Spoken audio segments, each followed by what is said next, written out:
அனைவருக்கும் வணக்கம். இன்னைக்கு நம்ம பார்க்க போற பாடப்பகுதி என்னன்னா வல்லினம் மிகுமிடம் மிகா இடம். இது நம்ம உரைநடையில ரொம்ப முக்கியமானது. என்னன்னு பார்த்துருவோம். வல்லினம் மிகுமிடம். இப்போ ஒரு உதாரணத்துக்கு பாருங்க. ஃபர்ஸ்ட் வல்லினம் மிகுமிடம் மிகா இடம் அப்படின்னா என்ன அப்படிங்கிற விளக்கத்தை நம்ம பார்த்துருவோம். இப்போ ரெண்டு வார்த்தைகளை நம்ம சேர்த்து ஒரு வாக்கியத்துல எழுதுறோம் அப்படின்னா ஃபர்ஸ்ட் இருக்கக்கூடிய சொல் வந்து நிலைமொழி. நிலைமொழி நிலையாக நிற்கக்கூடிய மொழின்னா நம்ம வகுப்பை பொறுத்தளவுல, இலக்கண வகுப்பை பொறுத்தளவுல மொழிங்கிறது வார்த்தை. அந்த வார்த்தைக்கு பக்கத்துல நம்ம வருமொழிங்கிற ஒரு சொல்ல எழுதும்போது வருமொழியில கா, சா, தா, பா இந்த 4 எழுத்துகளும் இந்த 4 எழுத்துகளுக்குள்ள வர்க்க எழுத்துகளும், அதாவது கானா, கா, கி, கி எல்லாமே வரும். அந்த மாதிரி சானா, சா, சி இந்த மாதிரி எல்லா வர்க்க எழுத்துக்களும் வரும். அப்போ நிலைமொழி கூட நம்ம வருமொழியில இந்த கா, சா, தா, பா வச்சு இந்த ஒற்று எழுத்துக்களை வச்சு இந்த உயிர்மை எழுத்துக்களை வச்சு வார்த்தைகள் வந்து சேரும்போது இந்த இடத்துல இன்னொருக்கா இதே ஒற்றெழுத்துகள், இந்த ஒற்றெழுத்துகள் திருப்பி ஒருக்கா மிகுந்து வரும். அதுக்கு பேரு தான் வல்லினம் மிகுமிடம். இப்போ இது ஏன் பார்க்கணும், இதுக்கு அப்படி என்ன இம்பார்ட்டன்ட் அப்படின்னு நம்ம பார்த்தோம்னா ரொம்ப முக்கியமானது. சில இடத்துல பொருளே மாறி போயிரும். இப்ப நம்ம கட்டுரை எழுதுறவங்க, உரைநடை எழுதுறவங்க எல்லாம் இந்த பிழையெல்லாம் பெருசா பாக்குறது இல்ல. ஆனா ரொம்ப முக்கியம். இப்ப பாருங்க, ஒரு உதாரணத்துக்கு பாருங்க, இந்த பாடம் எவ்வளவு முக்கியமானது அப்படிங்கிறதுக்கு ஒரு உதாரணம் பாருங்க. முருகன் வேலை கொடுத்தான். வேலை கொடுத்தான். முருகன் வேலை கொடுத்தான் இருக்கா? இப்ப இதுல நான் ஒற்று மிகுந்து எழுதியிருக்கேன், இதுல ஒற்றெழுத்து போடாம எழுதியிருக்கேன். இதுல என்ன பெருசா வித்தியாசம் அப்படின்னு பாத்தீங்கன்னா பொருளே நேரம் மாறிடும். இப்ப பாருங்க, வேலை கொடுத்தான், இதுல வேல் கூட்டல் ஐ கூட்டல் இதுல வேல், முருகன் கையில வச்சிருக்கக்கூடிய வேல் என்ற ஆயுதத்தை எனக்கு கொடுத்தான் அப்படின்னு பொருள் வந்துடும். இதுல வந்து வேலை, வேலைன்னா நம்ம பார்க்கக்கூடிய ஒர்க்கு வேலைன்னு ஆயிரும்.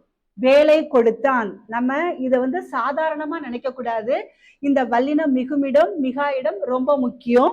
இனி இதுல உள்ள இம்பார்ட்டன்ட் சொல்லிட்டேன். இதே மாதிரியே இன்னும் பாருங்க, கடைபிடித்தான். கடைபிடித்தான் அப்படின்னா இந்த இடத்துல நம்ம ஒற்று போடாம எழுதிட்டோம்னா ஒரு வாணிபத்திற்காக கடை ஒன்றை பிடித்தான்னு அர்த்தம். இனி இதுல ஒற்று எழுத்து போட்டு எழுதணும்னா எப்படி பொருள் பாருங்க, கடைபிடித்தான்.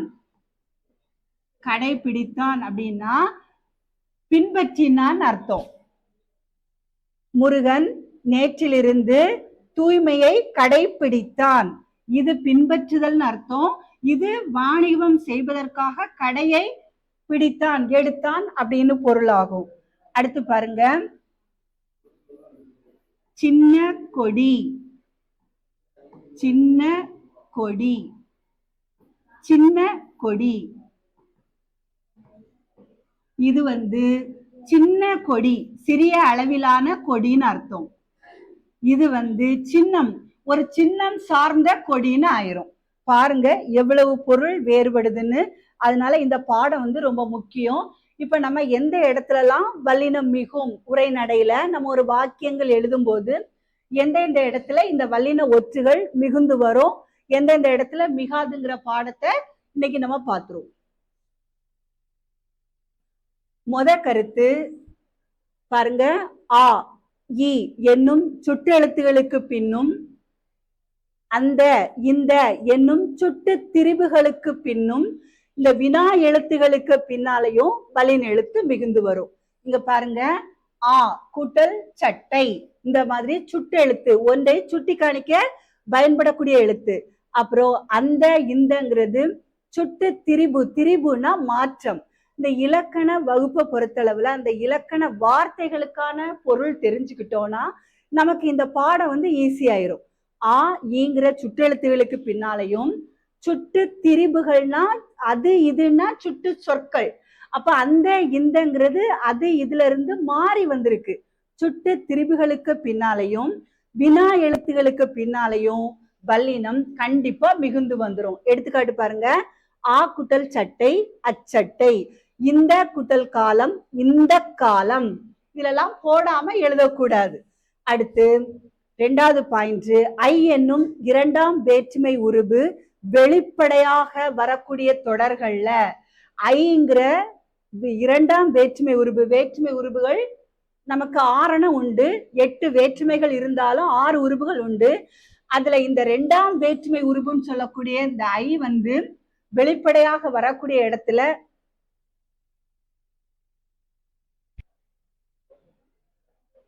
ரெண்டாவது பாயிண்ட், ஐ என்னும் வேற்றுமை உருபு. வேற்றுமை மொத்தம் 8 வகையா இருந்தாலும் நமக்கு உருபுகள் வந்து 6 தான்.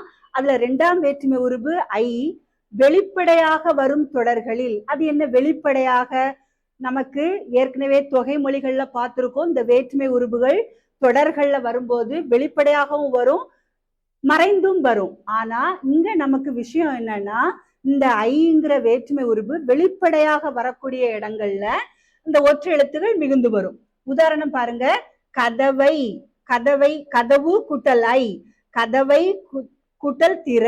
அப்ப இந்த மாதிரி ஐ வெளிப்படையாக வரக்கூடிய இடத்துல மிகுந்து வரும். தகவல், தகவல்கள் கூட்டல் ஐ, தகவல்களை திரட்டு. காட்சி கூட்டல் ஐ, காட்சியை கூட்டல் பார், காட்சியை பார். இந்த ஐங்கிற வேற்றுமை உருபு வெளிப்படையாக எந்த இடத்துலலாம் வந்துச்சோ அந்த இடத்துலலாம் நம்ம கண்ணை மூடிட்டு இந்த ஒற்றை எழுத்துக்களை மிகுதியா போட்டுறணும். அதே போல கூங்கிற 4ஆம் வேற்றுமை உருபு, 4ஆம் வேற்றுமையான அந்த கூங்கிற 4ஆம் வேற்றுமை உருபு வெளிப்படையா வரக்கூடிய இடத்துலயும் போட்டுடலாம். இதே மாதிரி ஒற்றுகளை தவறாம நம்ம போட்டுறணும். முதியவருக்கு குட்டல் கொடு, முதியவருக்கு கொடு. மெட்டுக்கு குட்டல் பாட்டு, மெட்டுக்கு பாட்டு. ஊருக்கு குட்டல் செல், ஊருக்கு செல். 3 பாயிண்ட் முடிஞ்சிச்சு. அடுத்து என ஆக, இந்த மாதிரி சொல்லுறுப்புகளுக்கு பின்னால கண்டிப்பா போட்டுடலாம். அதுக்கு உதாரணத்தை பாருங்க, என குட்டல் கேட்டார், என கேட்டார். வருவதாக குட்டல் கூறு, வருவதாக கூறு. இந்த என ஆகங்கிறது வந்துட்டுனா அதுக்கு பின்னாடி நம்ம அழகா போட்டு விட்டுறலாம். அடுத்த பாயிண்ட், அதற்கு, அதற்கு, இதற்கு, எதற்கு, இந்த மாதிரி வார்த்தைகளுக்கு பின்னாலையும் நம்ம இந்த வல்லின ஒற்றுகளை அழகா போட்டுடலாம். உதாரணம் பாருங்க, அதற்கு குட்டல் சொன்னேன், அதற்கு சொன்னேன். இதற்கு குட்டல் கொடு, இதற்கு கொடு. எதற்கு குட்டல் கேட்கிறாய், எதற்கு கேட்கிறாய். இனி இந்த மாதிரி வார்த்தைகள், இனி, தனி, இந்த மாதிரி சொற்களுக்கு பின்னாலையும் நம்ம அதே மாதிரி ஒற்றெழுத்துக்களை சேர்த்து எழுதிக்கலாம். அடுத்து மிக என்னும் சொல்லின் பின்னால் மிக, மிக குட்டல் பெரியவர், மிக பெரியவர். மிக குட்டல் சிறியது, மிக சிறியது. இந்த வார்த்தைக்கு பின்னாலையும் போட்டுடலாம். அதுக்கப்புறம் இந்த 8, 10 இந்த எண்ணு பெயர்கள்ல 8, 10ங்கிற நம்பருக்கு பின்னால இந்த எண்ணு பெயருக்கு பின்னால நம்ம போட்டுடலாம். 8 குட்டல் தொகை, 8 தொகை. 10 குட்டல் பாட்டு, 10 பாட்டு. அடுத்து ஓர் எழுத்து ஒரு மொழிக்கு பின். ஓர் எழுத்து ஒரு மொழினா என்னது? ஒரு எழுத்து தான் இருக்கும், ஆனா அது ஒரு சொல். மொழினா நான் நிறைய வாட்டி சொல்லிட்டேன், இலக்கண வகுப்பை பொறுத்தளவுல சொல். அப்போ ஓர் எழுத்து ஒரு சொல், ஒரு எழுத்து தான் ஆனா சொல். சொல்லுக்கு விளக்கம் பார்த்துருவோமா? ஒரு எழுத்து தனித்து நின்றோ, ஒன்றுக்கு மேற்பட்ட எழுத்துக்கள் தொடர்ந்து நின்றோ, ஒரு எழுத்தோ 2 எழுத்தோ 3 எழுத்தோ நின்னு பொருள் தந்தால் அது சொல். ஆனா இங்க பாருங்க, ஓர் எழுத்து ஒரு மொழிக்கு பின்னால வல்லினம் மிகுந்து வருமா. எடுத்துக்காட்டு, தீ குட்டல் பிடித்தது. தீங்கிறது ஓர் எழுத்து ஒரு மொழி. தீ குட்டல் பிடித்தது, தீ பிடித்தது. பூ குட்டல் பந்தல், பூ பந்தல். சரியாச்சுதா? அடுத்து ஈறு கட்ட எதிர்மறை பெயரச்சம். பெயரச்சம்னா பெயரச்சத்தை பார்க்கணும், அடுத்து எதிர்மறை பெயரச்சத்தை பார்க்கணும், அடுத்து ஈறுகட்ட எதிர்மறை பெயரச்சத்தை பார்த்துட்டோம்னா இந்த பாயிண்ட் வந்து சரியாயிரும். பெயரச்சம்னா வினை முற்றுல உள்ள இறுதி எழுத்துக்கள் வராம இருக்கிறது பெயரச்சம். இப்போ எடுத்துக்காட்டு பார்ப்போமா?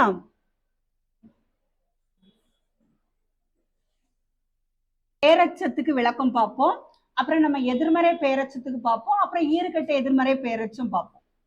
ஃபர்ஸ்ட் இப்போ பெயரச்சம்னா ஒரு வினை சொல், ஒரு வினை முற்று. பாருங்க, வந்தான், வந்தான் ஒரு வினையை குறிக்கக்கூடிய சொல். இந்த மாதிரி அன், ஆன் இந்த விகுதி பெற்று வந்துன்னா அது வந்து வினை முற்று. அந்த சொல் வந்து முழுசா வந்துச்சு, வினை முற்று பெயர்லயே இருக்கு. இனி இது எச்சம்னா பாருங்க, இந்த விகுதி வராம வர்றது எச்சம். இந்த விகுதி எழுத்துக்கள் வராம வர்றது எச்சம். இதான் நமக்கு கண்டுபிடிக்கிறதுக்கு சுருக்க வழி. இந்த விகுதி வினை முற்றுல உள்ள இந்த இறுதி எழுத்துகள் அன், ஆன், அள், ஆள், அர், ஆர் இந்த மாதிரி விகுதிகள், விகுதினா இறுதி எழுத்து, விகுதிகள் வராம இருக்கிறது எச்சம். சரி, இங்க பெயரச்சம்பளா கொடுத்திருக்கு.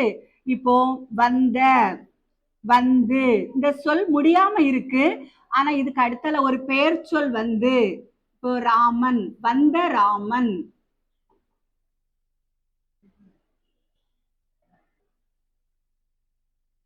வினை முற்றுல இந்த விகுதி எழுத்துக்கள் பெறாமல் வந்தா எச்சம், அது கூட ஒரு பெயர் சொல்ல வச்சுட்டு பெயர் சொல் வந்து பொருந்துச்சுன்னா இது பெயரச்சம்.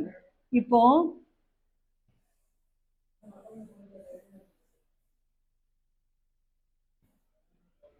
பெயரச்சம் பார்த்துட்டோம், பெயரச்சம் பார்த்துட்டோம். வந்த இது வந்து பெயரச்சத்துக்கு எடுத்துக்காட்டு. இனி வந்து அது என்ன எதிர்மறை பெயரச்சம். செயல் நடந்ததை சொன்னா நேர்மறை, செயல் நடைபெறாததை சொன்னா அது வந்து எதிர்மறை. இப்ப பாருங்க, எதிர்மறை பெயரச்சத்துக்கு எடுத்துக்காட்டு வராத, வராத. வந்தங்கிறது நேர்மறை பெயரச்சம், வராத அப்படிங்கிறது எதிர்மறை பெயரச்சம்.